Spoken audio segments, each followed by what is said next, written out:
The warning came in three forms. First, a hand on Eli Voss's shoulder, Sergeant Patel, the heaviest human on Kethsoran Station, a man whose grip had once bent a loading strut back into alignment, stopping him in the corridor like a wall materializing from nothing. Patel didn't say anything immediately. He just looked at the bench along the far wall of the orientation hold, and then he looked at Voss, and his eyes said everything his mouth was organizing itself to say. "Don't," he said at last. Second, a hiss from recruit Akafor across the hold, a sharp intake of breath that turned three other humans' heads. She pointed fast, furtive, the kind of gesture people make when they're trying to point at a live wire without touching it, at the bench, and at the being sitting on it, and then she drew her finger slowly across her throat. Third, a Keth station attendant, gray-skinned and round-eyed, who intercepted Voss 3 steps from the bench and said in clipped interstellar standard, "Human, there is seating in the secondary alcove. I would strongly encourage." "Is this bench restricted?" Voss asked. The attendant's round eyes got rounder. "Not officially, no." "Then I'm going to sit down," Voss said, "because my feet hurt and I've been standing in a decontamination queue for 6 hours. He sat down. Later, when people asked him why in the debrief, in the after-action report, in the unofficial retelling that spread through 4 human postings and became the kind of story that got told at the end of long shifts, he always gave the same answer. He hadn't known. He'd been on Kethsoran for 11 hours. He hadn't slept in 22. His assignment chip had been corrupted in transit, which meant he was technically an undocumented human on a Keth military station, which meant he had no bunk assignment, no meal credits, no status, and no one in any official capacity who wanted to deal with his paperwork until the station administrator returned from a 12-day diplomatic tour. He was tired. The bench was empty on one side. He sat. He was aware, in the vague way of a person operating on fumes, that the being sitting at the far end of the bench was large. He registered this the way you register a closed door, as an obstacle that probably wasn't relevant to his immediate concerns. He set his kit bag on his knees, dug out his folded transfer documentation, and began reading it for the 14th time, looking for the clause that explained how an error in his assignment chip was his fault and not the logistics division's. He did not look at the being beside him for 4 minutes. When he finally did look, because he'd reached the end of the documentation for the 14th time, and the documentation still didn't help, he absorbed the following in the span of a single, unhurried glance. She was approximately 2 meters and 20 centimeters tall, seated. Her species was Keth Varon, the warrior subspecies of the Keth, distinguishable from station caste Keth by the secondary musculature along the jaw and shoulder, the darker pigmentation, and the sclera that ran from pale silver to near black depending on mood. Hers were currently the color of storm clouds on the dark side of a pressure front. Her hands rested on her thighs with a stillness that Voss, who'd grown up around his uncle's hunting dogs, recognized not as calm but as the absolute controlled readiness of something that has decided it can afford to wait. She was wearing the matte black mesh of a Keth detention transit uniform, which meant she was either a prisoner being processed through the station or a security asset being transferred. The mesh had no insignia. 3 parallel scars ran from the hinge of her jaw to the edge of her collarbone, old enough to have lightened to silver. They were not the scars of an accident. Voss looked at his documentation again. He thought, she's also just sitting here. Across the hold, he could hear the other humans breathing in a way that suggested they were trying not to breathe. He was aware of the attendant still hovering near the doorway, frozen somewhere between duty and self-preservation. He was aware of a low sound in the air, not quite a vibration, which he would later learn was what happened to the ambient acoustics when Vraxa Den was sufficiently still. The other beings in the room unconsciously stopped making noise, a pressure drop response, an instinct as old as animal evolution. He didn't know any of this yet. He turned another page on his documentation. "What are you doing?" said the being beside him. Her standard was flawless. Not accented, not translated sounding, flawless, in the way that a being who has mastered a language by dissecting it rather than absorbing it speaks it. Perfectly correct, no contractions, with a precision that made every sentence sound like it was being issued rather than spoken. Voss looked up, reading my transfer papers. "Why are you reading them here?" "Because this is where I sat down." A silence. The storm cloud eyes moved to him, not a glance, not a scan, but a slow and deliberate reorientation, the way a heavy piece of machinery turns. "You were warned," she said. "Yeah." He turned another page, found nothing useful, turned it back. "Is there something specific I'm supposed to be afraid of, or is it more of a general atmosphere thing? Because I've been in a decontamination queue with 17 different species for 6 hours, and the atmosphere in there was also very unwelcoming, and I sat through that fine." She did not respond. "I'm Voss," he said. "Eli Voss. I'm a logistics cadet. My assignment chip got corrupted in transit, and I currently don't officially exist as far as this station is concerned, which is a problem I've been trying to solve for 11 hours. Do you know how long the station administrator is usually off station? The attendant said 12 days, but I'm hoping there's an emergency contact." The silence that followed this had a different texture than the previous one. The first silence had been the silence of an entity deciding whether to be offended. This one was something Voss wouldn't be able to identify until later. It was the silence of an entity encountering a category it didn't have a file for. "You do not know who I am," she said. It was not a question. "No," Voss said. "Sorry, I've been here 11 hours and spent most of it in queues. Should I?" Another pause. Then, with the quality of something being stated into the record, "I am Vraxaden." Voss waited for this to be followed by a title or an affiliation or some context that would make the name meaningful. It wasn't. "Okay," he said, "good to meet you." The thing that happened to Vraxaden's face in the following 3 seconds was not an expression. Exactly, in the way that a controlled detonation is not exactly an explosion. She had been preparing, Voss would understand this later, talking to Patel for one of approximately 4 responses. Fear. Recognition followed by fear. Aggression triggered by fear. Or the very specific performance of composure that beings put on when they recognized her name and were trying not to show the fear. She had protocols for all 4. They were efficient protocols. She had been using them, in various configurations, for 3 years on Kethsaron Station, 14 confrontations, 14 resolutions in her favor, not one of them requiring more than 40 seconds from the moment the other being registered who she was. She did not have a protocol for this. "You will move to the secondary alcove," she said. "Is there a regulation requiring that?" "No." "Then I'd rather stay here. My feet really do hurt. I don't think I've sat down since the transit ship. I have killed 14 beings on this station." Voss looked at her. She looked at him. The hold was absolutely silent. In the secondary alcove, Akefer appeared to have stopped breathing entirely. "For sitting here?" he asked. "For various reasons. But some of them were sitting here." 3. Voss looked at the bench. Then he looked at her. He did the mental arithmetic of a man who is too exhausted to be properly calibrated to danger and whose primary concern is still, despite everything, the corrupted assignment chip. "Were they doing something specific that made it a problem?" he asked. "Or was it more of a territory thing?" The storm cloud eyes shifted to something very close to black. "It is not a territory thing." "Okay, what was it then?" "They did not belong here." "I don't belong anywhere on this station right now," Voss said. "That's the problem. I'm not assigned to any section. I'm not in any registry.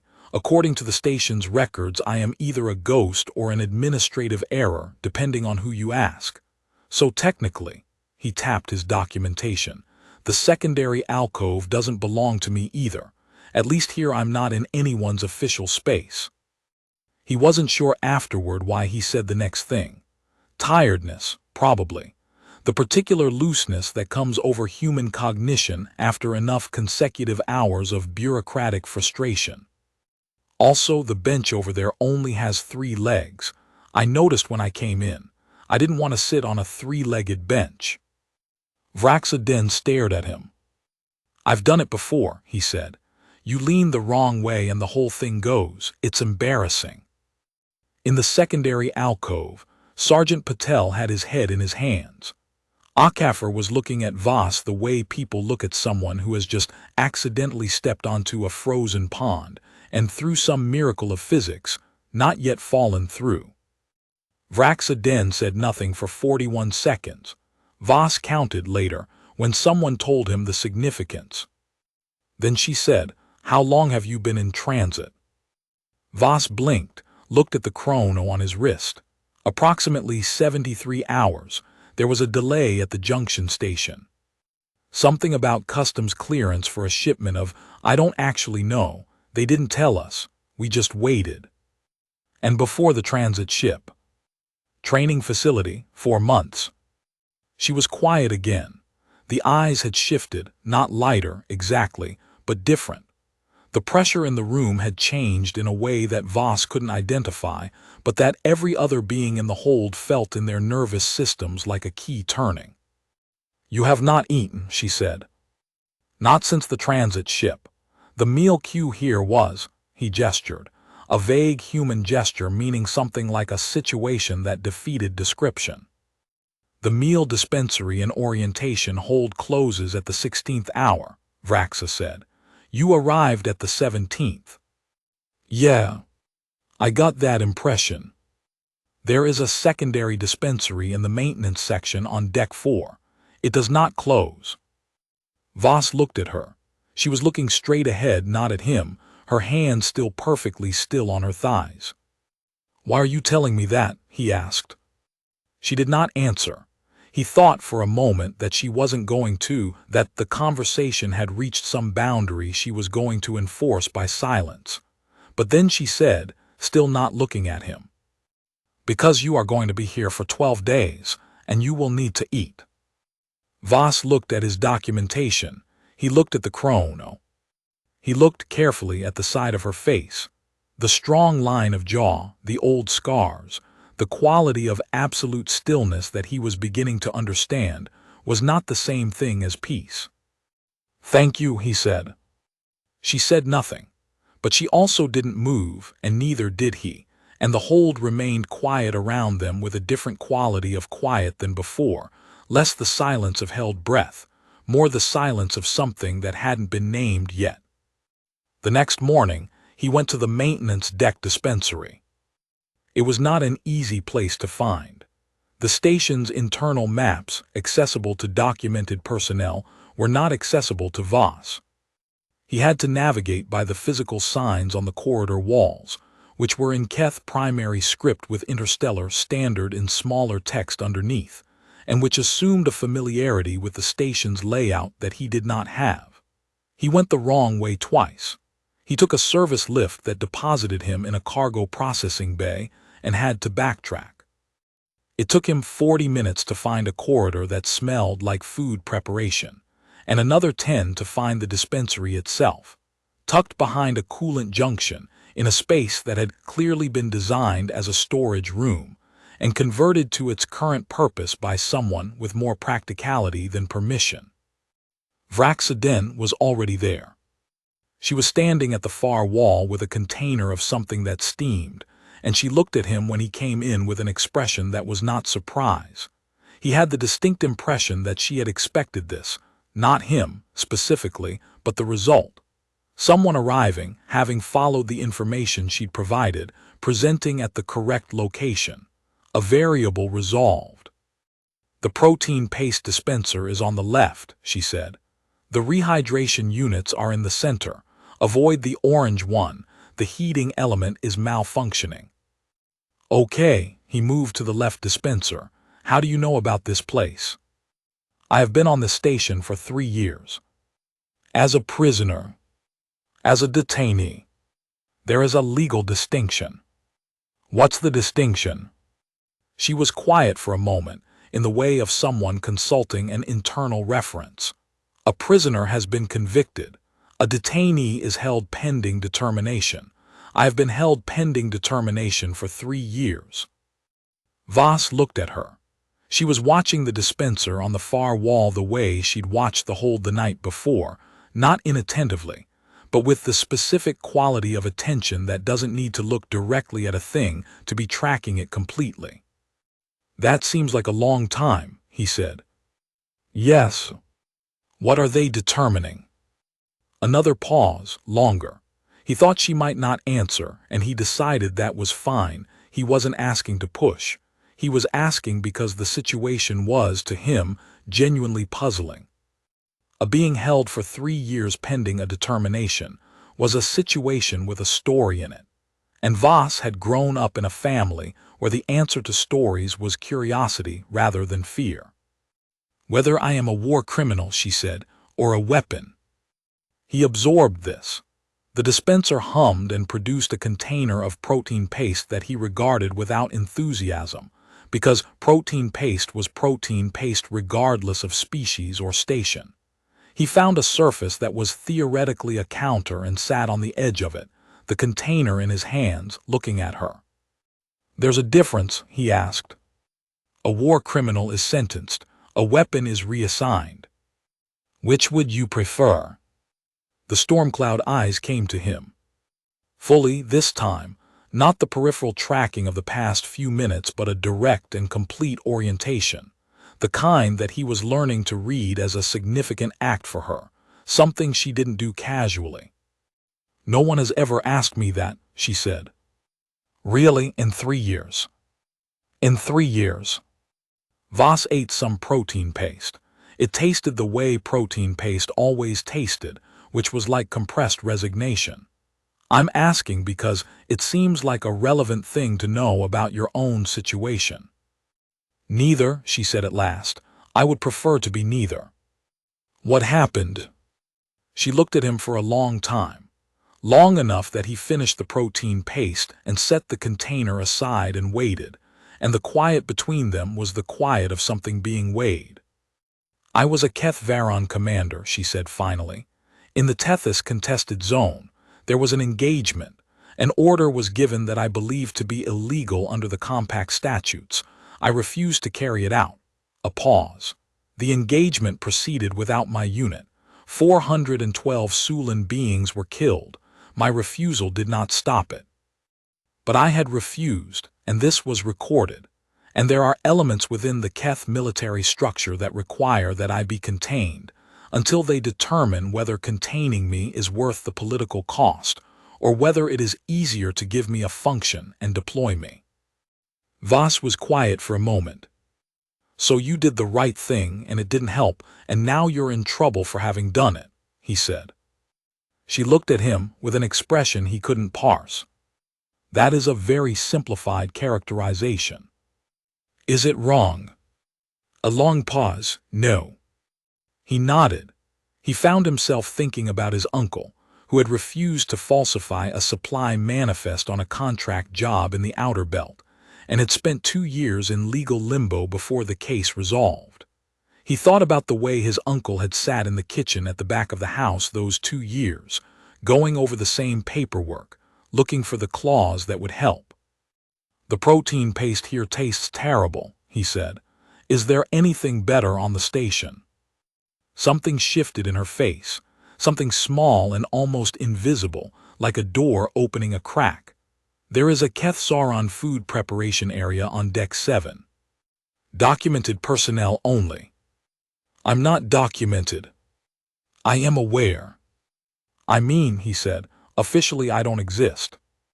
Officially, she agreed, you do not. She looked at her container, then she looked at the wall. The 3rd meal cycle begins at the 22nd hour, she said. There is a secondary access corridor on Deck 7 that is not monitored by the station's standard security feed. It was not monitored 3 years ago. It may still not be monitored. I have not verified this recently. He looked at her profile, the jaw, the scars, the controlled stillness, and understood that she was telling him something oblique, and that the obliqueness was intentional, and that the intention was more complicated than he had the context to fully map yet. "I'll look for the corridor," he said. "Yes," she said, "you may." On the third evening, Vraxa arrived at the maintenance dispensary earlier than usual and stood at the far wall with her container already in hand, watching the door with an expression he'd started to think of as her default: assessing, controlled, waiting. But when he came in, she said, without preamble, "Tell me about Eden." He stopped. "Sorry." "Eden?" She turned the word over with the precision she applied to all standard vocabulary. "You mentioned it yesterday, in reference to a song your mother used to sing. You said it was about a garden." He hadn't realized she'd been tracking that particular thread. He'd been talking. He did that when he was tired. He talked. And she'd been at the dispensary counter, and he'd assumed she was focused on something else. He sat down on the counter. He thought about how to explain Eden to a being whose species had not developed in a biosphere that required mythology about gardens. "It's from an old religious text," he said. "The story goes that humanity's first people lived in a perfect garden, everything they needed, no threat, no pain, no work to survive. And then they made a choice that cost them the garden and they were cast out, and ever since then humans have been searching, I suppose. Not for the literal place because it's a story, but for the thing the garden meant: safety, completion. A place where you belong without having to earn it." She was looking at him with the full orientation quality of attention that he'd come to understand meant she was filing something. "Humans believe they were expelled from belonging," she said. "Some of them, in some traditions. It's also just a metaphor people use for the sense that something was lost before you arrived, that the world used to be better and you're looking for the proof of that." "Do you believe this?" He thought about it. The honest answer was complicated, in the way of someone who had grown up with a family that used the metaphor without necessarily believing the theology. "I believe humans are very good at missing things that might not have existed," he said. "I'm not sure that's the same as believing in Eden." She was quiet for a moment. Then, in Kethvaron tradition there is a concept called Ethvoron. It means the place before the mission, a theoretical state of rest before deployment. Kethvaron are bred for function. We are not told there was once a state without function. We are told there will be a state after function when the mission is complete. Ethvoron is not a loss. It is a destination. "That seems more optimistic," Voss said. "It is more efficient," she said. "Loss is inefficient. It creates cycles of behavior that interrupt function." "Does it work, the efficiency?" A pause. "Not always," she said, and for a moment her voice had a texture he hadn't heard in it before, something that was not quite smoothed away in time. "Not in the 47 months since I stopped performing my function." He didn't say anything. The cooling system cycled. He ate some paste. "I think," he said eventually, "that Eden and Ethvoron might be the same thing with different vectors. One looks backward and one looks forward, but they're both about a state where being is enough, where you don't have to earn the space you take up." She looked at him for a long time. "That is either very human," she said, "or very true." "Probably both," he said. On the fourth day, Sergeant Patel found Voss eating in the maintenance dispensary and sat across from him with the expression of a man who has been performing a threat assessment for 96 hours and has not reached a satisfying conclusion. "You're still alive," Patel said. "Yeah," Voss looked up from his paste. "Was there a concern?" "Voss, she has killed 14 beings, on this station alone. I don't know the off-station count and I don't want to." "She told me about the count," he considered. "Actually, she just said 14, she didn't elaborate." Patel stared at him. "And you kept talking to her?" "We talked about the station layout mostly. She showed me where the secondary dispensary is." She also told me there's a food prep area on Deck 7 that has real meals, not paste, but you need documentation access. We're trying to figure out if there's a workaround. The silence that came from Patel was the specific silence of a man processing information that does not fit into any existing category. She's helping you, he said. Yeah, Voss frowned at his paste. I think she's been down here for 3 years with nothing to do and no one to talk to, and she finds the paperwork situation interesting. She was asking me about the logistics assignment system yesterday. She understands it better than I do, honestly. She has a very systematic way of analyzing. Voss. What? She put Delegate Orin 9 in the medical bay for a month. Delegate Orin 9 is a being with 4 arms and a threat capacity rating of 7. Vraxaden walked up to him, said 2 words in Kethvaron that apparently translate to something like "you are using the wrong bowl," and then she. What did he do? Patel blinked. What? What did he do? You said she put him in the medical bay. What did he do first? I don't know the full sequence. Because she told me that the 14 beings she's been in altercations with on this station all initiated, Voss said. She said she doesn't initiate, and I'm inclined to believe her because she has had approximately 6 opportunities to initiate something with me and she hasn't. You've been sitting with her for 4 days. Yeah. Patel looked at him for a long time. How, he said. How what? How are you? How did you get to a place where you've been sitting with Vraxaden for 4 days, and she hasn't? He made a gesture that encompassed the general situation. Voss thought about it. He thought about the first night and the bench, and the corrupted chip, and the 3-legged bench in the secondary alcove.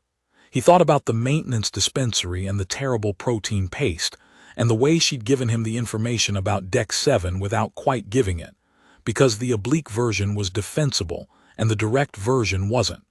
He thought about the evenings. They'd fallen into a pattern, the 2 of them in the maintenance dispensary at the 22nd hour, talking. Not about the War Crimes Tribunal or the assignment chip necessarily, though those came up. About other things. She'd asked him about Earth once and he'd described it badly, the way people always describe the places there from when they're far away from them in flashes of specific sensory detail that don't add up to a coherent picture. Green, he'd said. It's very green in some places. There are trees. She'd looked at him for a long moment and said, I have seen images of trees. I did not understand them as being distinct from other things that grow in soil. And he'd laughed, and the sound of it had done something to the air that neither of them commented on. I just talked to her, he said. And I didn't leave. Because you weren't afraid. I was a little afraid, he said honestly. But I was also hungry and tired and my feet hurt, and she had useful information about the station layout. Fear kind of lost out on priority. Patel was quiet for a long moment. He was a man who had spent 18 years learning which situations required intervention and which required only witness. He was beginning to understand that this was the second kind, but the understanding was uncomfortable. The others, Patel said, the 14, what does she say about them? She doesn't volunteer information about them. She answered when I asked. And you asked? I asked. Patel shook his head slowly. You just asked her directly. About the 14 beings she put in the medical bay, or worse. I asked if any of them had been sitting on the bench. He paused. She said 3, but she also said the bench was incidental. They'd found her in a state where she was. He stopped. She described it as her parameters being exceeded. I think she means the point where the management of herself in the station environment required more containment than she had available. She said the beings who died had presented at the wrong moment. Patel absorbed this. She's describing it like a malfunction. She's describing it like a being who has been isolated and constrained and occasionally provoked for 47 months, and who is honest enough to document her own failures. He looked at his paste. I think she documents everything. I think it's how she keeps track of herself when there's nothing else to track. That's, Patel searched for the word. Sad, he said finally. That's sad. Yeah, Voss said. Patel was quiet for a moment. Then slowly, with the care of a man picking up something fragile, what does she talk about when you talk? Voss considered. She's been thinking about what she's going to do when the determination comes, whether she takes the weapon assignment if they offer it, or whether she pushes for the full tribunal process. She says if they offer the weapon assignment it means they think she's usable, which means she has leverage, but if she accepts it she's back in the chain of command that gave the illegal order in the first place. He paused. She also told me there's a specific regulation in the Keth Compact Statutes, Article 47, I think, that allows a detainee to request a formal review of their detention status after 36 months, and she's at 36 months in 4 days. Patel stared at him. She told you that. She was asking me if I had any experience with administrative review processes, which I don't technically, but I know how to read filing documentation and she has. He stopped. She has the entire compact statutes memorized. She read them in the first month, she said. She's been working through the procedural regulations since. She wants to file, Patel said slowly. She wants to file a formal 36-month review petition. But the petition has to be submitted to the station administrator, and the station administrator is off station for 12 days, and she can't submit it electronically because her communication access is restricted to Category 2, and the petition system is Category 3. So she's stuck. So she was stuck, Voss said. Patel looked at him. I have documentation access, Voss said. Well, sort of. My documentation access is undefined because I'm unregistered, which means I'm technically not restricted to any category. It's not a privilege, it's an absence of restriction. I asked the attendant about it this morning, and he said the system defaults to visitor-level access for unregistered individuals, and visitor level is Category 3. The silence stretched. You're going to file her petition, Patel said. I'm going to help her file her petition, Voss said. She's the petitioner, it's her petition. Patel sat back. He looked at the wall. He looked at the ceiling. He looked at Voss with the expression of a man who has just watched someone cross a frozen pond that he was certain wouldn't hold weight and has reached the end of the capacity to understand the physics involved. Does she know? He said. It was her idea, Voss said. On the 5th day, they filed the petition. It was not a simple document. Vraxa had been working on the substance of it for 3 years. The arguments, the precedents, the specific provisions of the compact statutes that she believed compelled a review. What she hadn't been able to do was access the station's Category 3 filing system. Voss sat beside her in the maintenance dispensary with his personal data unit and walked through the interface while she dictated. And it took 4 hours because the system was designed for beings familiar with Keth administrative conventions that Voss had to have explained to him each time he encountered them. What is a validation seal? He asked on the 3rd hour. A digital confirmation of the submitter's identity and standing. It requires a biometric scan and a standing verification. I don't have a standing verification. I don't have a standing. You are a military cadet registered to the Interstellar Logistics Division, seconded to Keth-Soron Station for an unspecified assignment period, she said. This is technically a standing. It is not a high standing, but it qualifies for the validation seal system under Interstellar Standard Protocol 14b. How do you know that?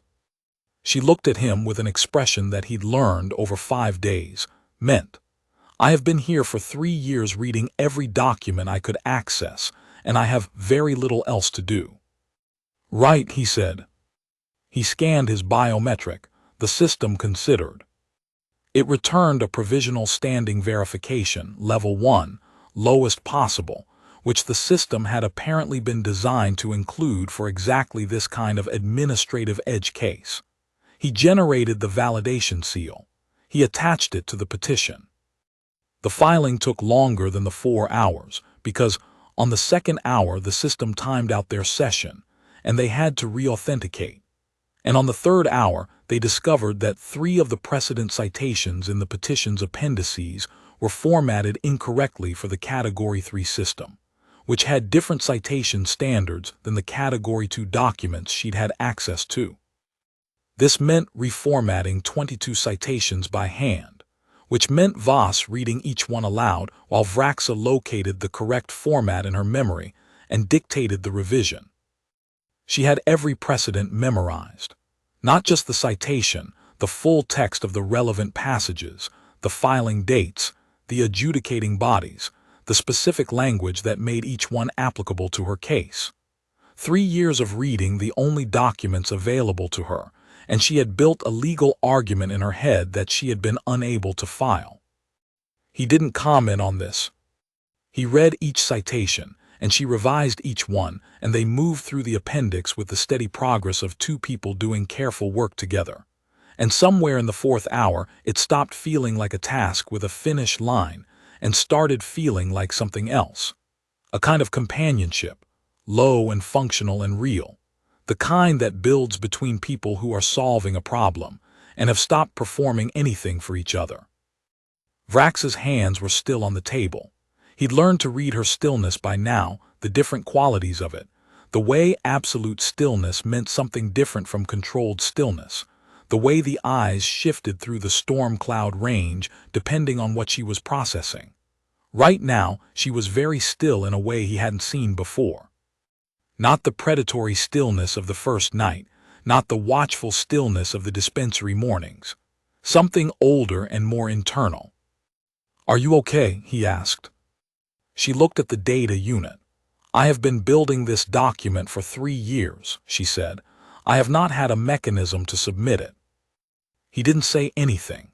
He understood, in the specific way of someone who has spent 11 hours in a bureaucratic queue that has no end, something about what it meant to have built something and not been able to move it forward. "You want to send it?" he asked. She looked at him. The eyes were very dark, then she said, "Yes."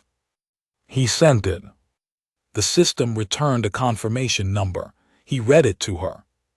She repeated it back, committing it to memory. A habit, he supposed, of someone who had spent 3 years not trusting that things would stay where she'd put them. "Okay," he said. "Okay," she said. The maintenance dispensary was quiet. Somewhere above them, the station's cooling system cycled through its hourly calibration, a low mechanical breath. He thought about asking if she wanted more paste. He thought about saying something about what she'd done 3 years ago, the illegal order, the refusal, the 412 who had died anyway. He thought about saying something about courage, but courage was a human concept, and he wasn't sure it translated cleanly. Instead he said, "The response time on formal petitions is 30 standard days. I'll probably be resolved by then. Assignment chip, I mean, but if I'm not." "You will be resolved," she said. "I examined your documentation on the second day. There is a provision in the Logistics Division protocol that allows for emergency re-registration of corrupted assignment chips through the station administrator's office. It requires only a cosigner with verified standing on the station." He looked at her. "I have verified standing," she said. "I am a legal detainee of the station. My standing has been continuously verified for 3 years. You can cosign my re-registration." "I did so this morning. The paperwork is submitted. It will be processed when the administrator returns." He stared at her. She was looking at the data unit, at the confirmation number still visible on the screen. "You submitted that this morning," he said, "before we filed your petition." "Yes." "So he worked through the sequence. You knew you could cosign my re-registration. You submitted it before we filed your petition, but you didn't tell me." "If I had told you before we filed the petition," she said, "you would have felt that the transaction was complete and that there was no remaining reason to assist with the filing." He was quiet for a moment. "I would have helped anyway," he said. She looked at him. The storm cloud eyes were a color he hadn't seen before, lighter than their usual range, somewhere in the silver spectrum. Not calm exactly.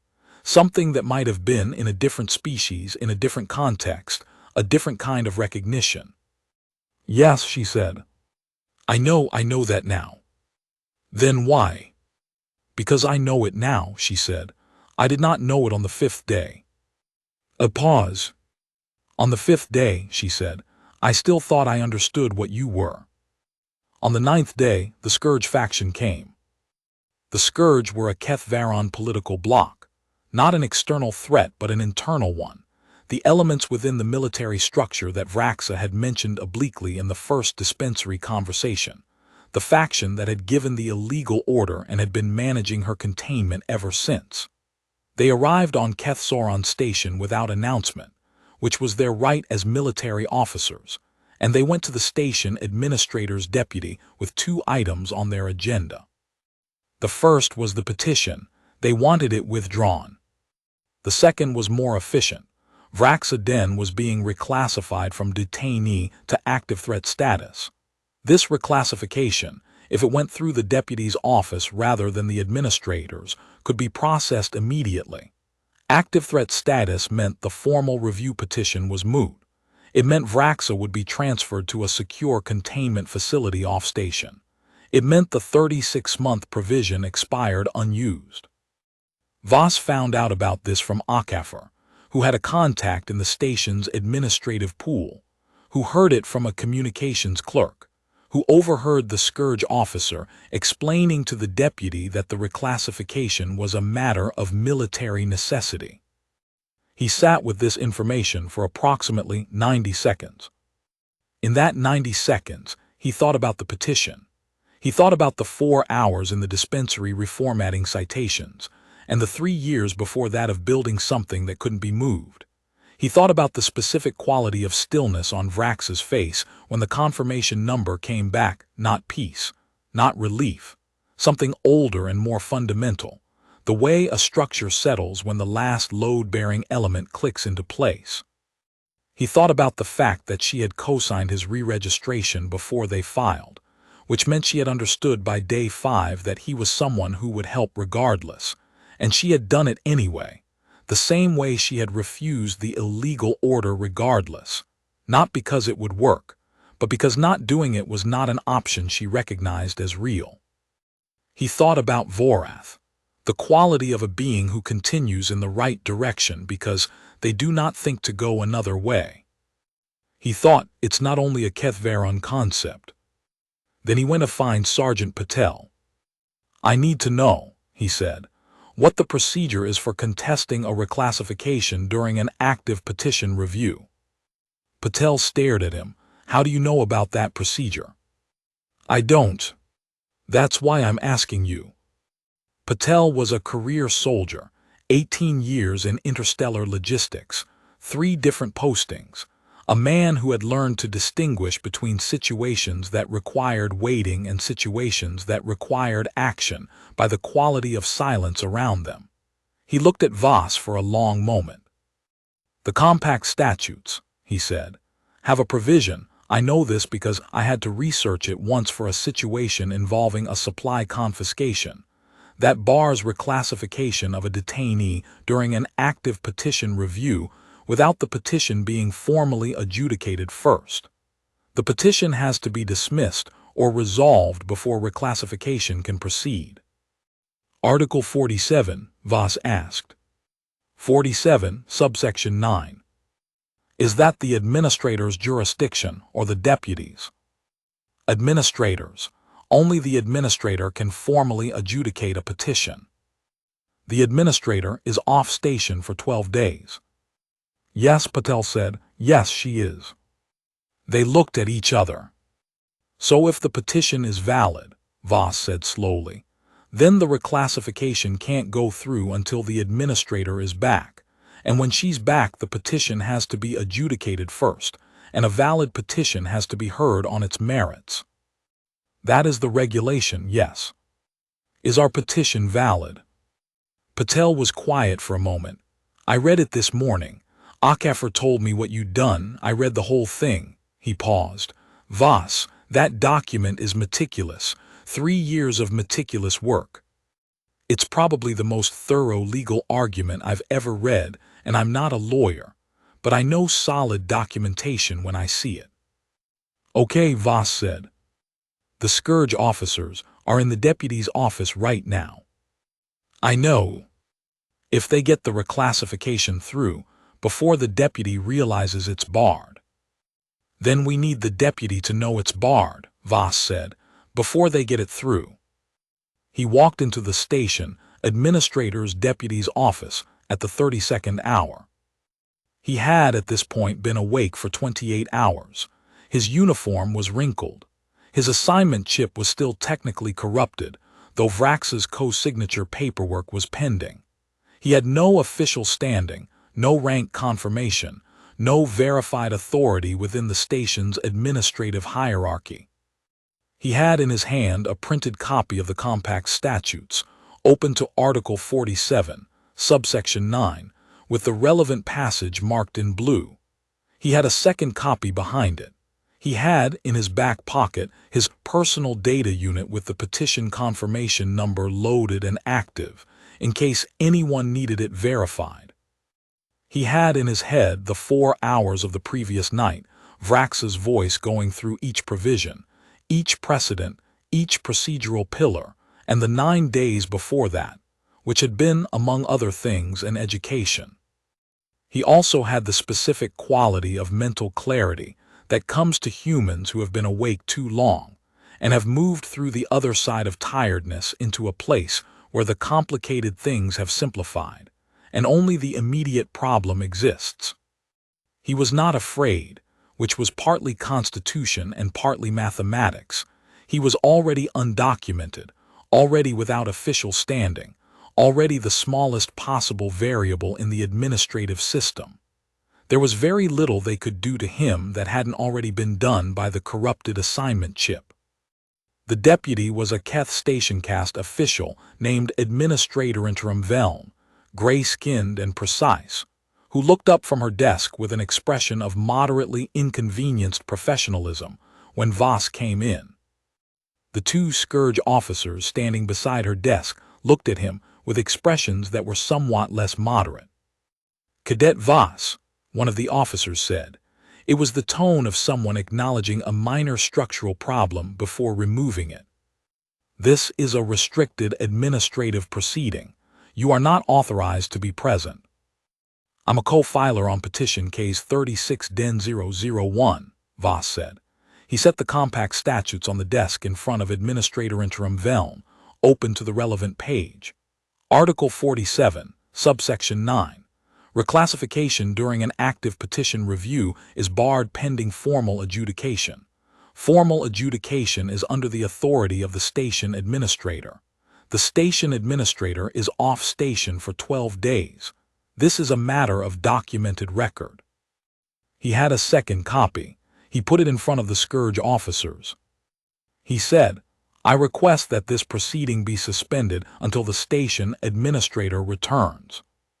The Scourge officer looked at him, then at the documents, then at Administrator Interim Veln, whose expression had shifted from moderately inconvenienced to very carefully neutral in the way of an official who has just seen a regulation cited correctly and knows that acting against it would become someone's problem to justify later. Cadet, the officer said, with a different quality of tone, not the removal of minor obstacle quality, but something more deliberate. You are an undocumented logistics officer with no verified standing on the station. You have inserted yourself into a Keth military matter that does not concern you. I strongly advise you to. I'm a co-filer on a valid petition, Vas said. I have a confirmation number, case 36-001.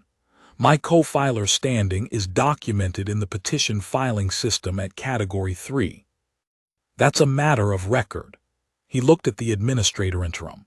Administrator, I respectfully request confirmation that the reclassification proceeding cannot legally proceed under Article 47, subsection 9, while petition case 36-001 is under active review. That's all I'm here to establish. Administrator Interim Velm looked at him. She looked at the Scourge officers. She looked at the documents. She had been a station administrator's deputy for 6 years. She had a very good sense of which problems resolved and which ones compounded. The cadet's reading of Article 47 is correct, she said. The reclassification proceeding cannot be processed while petition case 36-001 is under active review. The Scourge officer's jaw tightened. The petition, he said, will be challenged on the grounds of procedural irregularities. The petition, Voss said, was submitted through the Category 3 filing system with a valid validation seal, a co-filer verification, and a provisional standing certification. The procedural record is complete. Any challenge will need to go before the administrator on her return. He'd been up for 28 hours. His feet hurt. The protein paste from breakfast had been the same quality as always. None of this showed on his face because he was too tired for anything to show on his face. "Is there anything else I should document for the record?" he asked the administrator interim.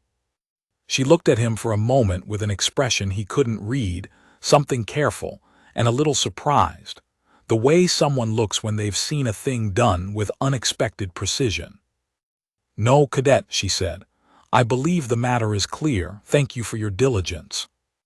He found Vraxa in the maintenance dispensary, because by now that was where they were in the mornings. She looked at him when he came in. She tracked the walk, the posture, the evidence of a man who had been awake too long doing something difficult. She was very still. "You went," she said.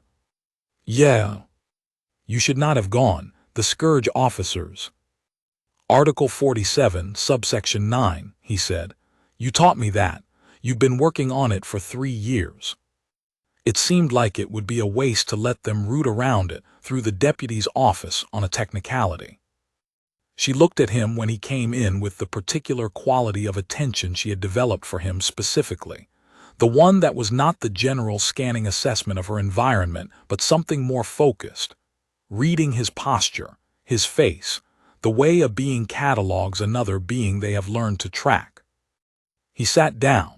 He looked, he knew, like someone who had been awake for 28 hours after a 96-hour sleep deficit, and had spent the last portion of that wakefulness in a room with 2 military officers who wanted to remove him from the situation and a deputy administrator who had ultimately decided that the compact statutes said what they said. He probably looked, in other words, like wreckage, like something held together by completion of task. "Did it hold?" she asked. "The reclassification is suspended," he said. Article 47, subsection 9. The deputy confirmed it. "The Scourge officers are unhappy, I think is the word, but they can't process it while your petition is under active review, and they can't challenge the petition without going before the administrator, and the administrator gets back in 3 days." She was very still. "You went into the officers' proceeding," she said, "with 2 Scourge military officers present, without authorization." "I was a co-filer on an active petition. The rules of procedural standing are—" "Cadet," the word was quiet, not a reprimand, something closer to its opposite. The word had a texture to it that was the texture of someone saying, "Stop explaining the mechanism and let me look at the thing itself. You walked into a room with 2 Scourge officers to cite a statute on my behalf." "Yeah." She looked at him with the storm cloud eyes at the lightest he'd ever seen them, almost the silver of her scars, almost the silver of certain kinds of light on certain kinds of water. "You could have been removed from the station," she said. "Your standing is provisional. They could have had you classified as a disruption." "They could have," he agreed. "Why?" she said, not angrily, not even quite as a question, as if she was asking a question whose answer she already had and asking it anyway to hear it said. "Because you did the right thing 3 years ago," he said, and it didn't help, and you'd spent 3 years building the argument that might help, and I wasn't going to let someone root around it on a paperwork trick. He paused. Also, I'm genuinely bad at leaving things unfinished. It's a character flaw. My instructors noted it several times. The quiet stretched, the cooling system cycled. What is the word, she said, in your language, the humans, for the thing you did? He thought about it. Stubbornness, he said, or persistence, depends on whether it works out. It is not courage. Maybe. I wasn't feeling particularly courageous. I was annoyed that they were trying to use a procedural shortcut. She was quiet again. Then in Kethvaron there is a concept, Voreth. It means, she paused, in the way of someone finding the translation for a thing that does not translate cleanly. It means the quality of a being who continues in the right direction because they do not think to go another way, not because they are brave, because the other direction does not occur to them as a real option. He thought about this. That's not exactly flattering. It is the highest compliment in Kethvaron martial tradition, she said. It is considered more reliable than courage. Courage can fail. Voreth cannot, because it is not a choice that can be unmade.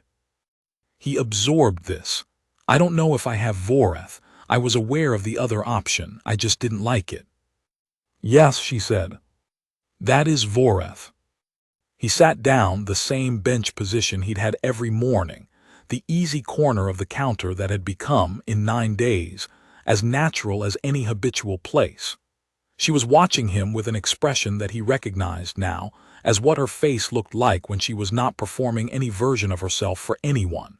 Not the stillness as warning, not the stillness as patience, the stillness of something that is simply present, without agenda. The administrator gets back in 3 days, he said. Yes. Your petition is going to be heard. Yes. What happens if it's approved? She was quiet for a long moment. The detention is reviewed. If the review finds that the 47-month period is disproportionate to the status determination, which, given that no determination has been made, it likely will, the detention must be resolved within 60 days, either by tribunal or by release.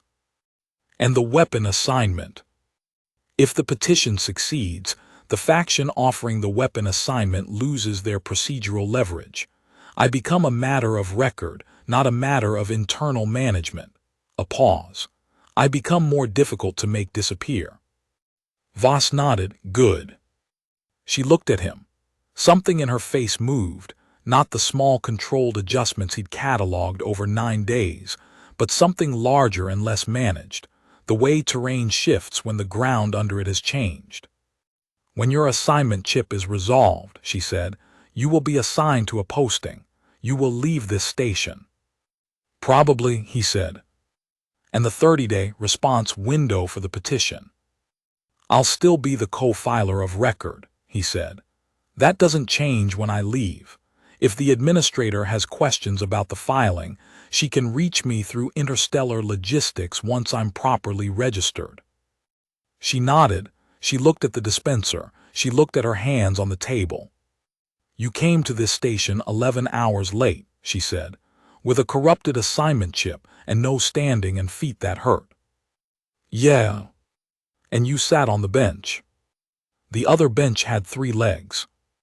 The thing that happened to her face then was not an expression he had a word for, not a smile, because her species didn't perform that particular movement, but something that served the same function as a smile and was, in its own geometry, just as unmistakable.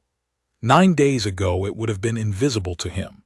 He'd spent enough time watching her to read it now. He got up and poured himself a container of protein paste. It still tastes terrible, he said. Yes, she said, it does. And they sat in the maintenance dispensary in the early cycle of the morning, and outside the station's viewport the stars did what they always did, which was burn without asking permission, and hold their position without being told, and light the dark simply because that was what they were made to do. 11 days later, Eli Voss's assignment chip was officially re-registered through the station administrator's office. His posting was confirmed: Interstellar Logistics Division, Frontier Supply Chain Management, Outer Belt Sector. He packed his kit bag, which had barely been unpacked. Vraxa Den's petition was formally adjudicated on the same day. The station administrator, who had read the document on her return journey and arrived on the station already familiar with its arguments, took 4 hours to deliberate. Her ruling: the 47-month detention period was disproportionate to the status determination timeline. The Scourge faction's reclassification attempt was noted in the record, along with the procedural violation it had attempted to accomplish. The detention was ordered resolved within 60 days by formal tribunal. The tribunal, when it came, found Vraxa Den not guilty of war crimes. The specific officer who had issued the illegal order was found to have been the criminal. This had been, in some sense, always true. It had just needed to be on the record. She was released from Kethsoran Station on a clear day, insofar as days in space can be said to be clear, which is to say the viewport was unobstructed and the stars were doing what stars do. Voss found out about this later, weeks later, in his new posting, through a message forwarded through 3 logistics channels, because he was now, officially, a documented entity with a forwarding address. The message was from Vraxa Den. It was 3 sentences long. It read: "The tribunal has concluded. The record is correct. VD." He read it sitting in the logistics bay of a supply station in the outer belt, surrounded by transfer documentation and the particular kind of organized chaos that is the natural habitat of logistics. He read it twice. Then he wrote back, "Good EV." He didn't know at that point what came next. The record didn't have an answer for that. The petition was closed, the chip was registered, the status was determined, and the documentation was filed. The future was a thing that existed outside the system, unregistered, without category or official standing. That seemed, on the whole, like a reasonable place for it to start.